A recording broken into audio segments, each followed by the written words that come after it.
Hello, my name is Paul Richards and I'm with PTZOptics, and today we're going to talk about live streaming and controlling your live stream with either a smartphone or a tablet on the same network or outside your network from anywhere in the world. It's pretty cool stuff. We're using vMix, and what I'm going to do is use my camera preset here to zoom in on my touchscreen so I can kind of talk about what we have going on here. So the very first thing you have here is your top button here is your output.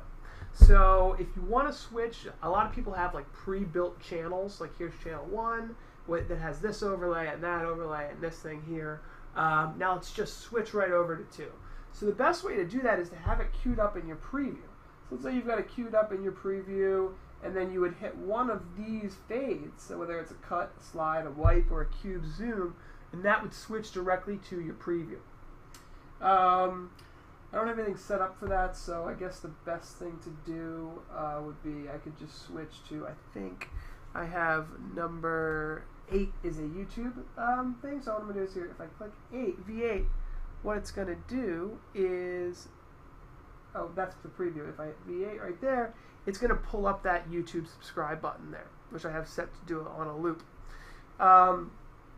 If I were to actually use it to, that was actually a fade, so I just faded to that, and then I'll cube fade back to my normal speed. So imagine if you had different presets, you could fade in between them using the preview and the output.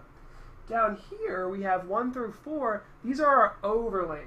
So this one here is my clock. I just turned that off. That's my main title. There's my YouTube button there. So you can build your preview if you like. You can either have it built into your channel, meaning each layout, like say V2, has them built in, so as soon as you go to them, they're on, and then you can have 4 additional ones, or you can dynamically switch them. So a lot of times if I'm interviewing a bunch of different people, I like to go ahead and have all the titles here so that they switch as people come in and come out, for example. So you can see here I'm controlling basically everything in my live broadcast right from my tablet. So let's talk a little bit about how you can do that and get it inside and outside your network. Then we'll talk about controlling our PTZOptics cameras inside or outside your network. So first of all, this iPad is on the same network as my laptop, which is hosting vMix currently. They're on the same network.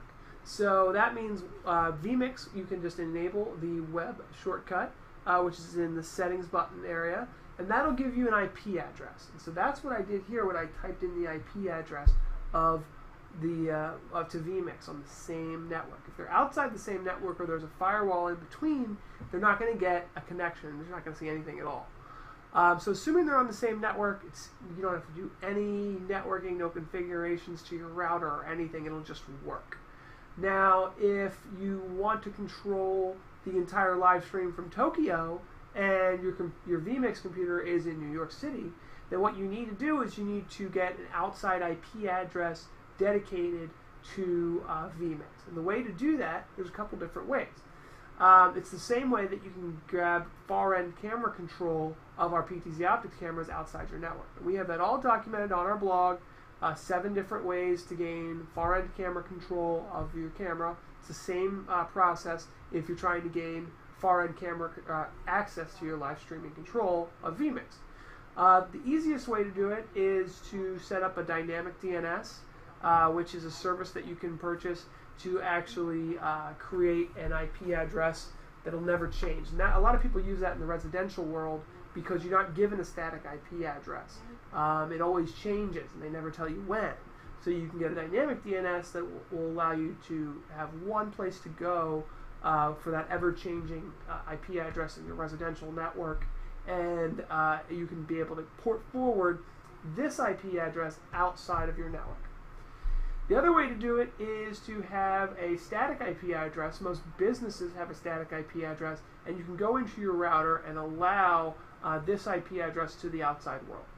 And it's extremely secure. I mean, you're only giving them access to this IP address that's serving up just control of your live stream. So in that case, you could have control from anywhere in the world. You're probably the only person who knows that IP address, and if your IT team knows enough that they can actually lock it down completely. So that's pretty much the easy ways to do it. Now let's show camera control really quickly. There's a lot of different ways to do camera control. I'm using a Zoom Room, which is a video conferencing system that I use that allows me to control my camera on and off. Allows me to wirelessly present, so if I have something on my laptop or my PC or smartphone, I can just present it right in the live stream. And then also gives me camera control, so I can zoom in and out, PTZ, pan, tilt, and zoom. It's really, really cool. It's really great. But this is just one way to do it.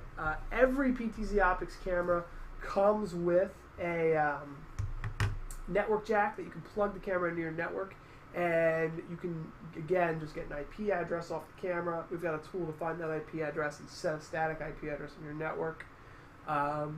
Same process if you want to gain control of the camera specifically.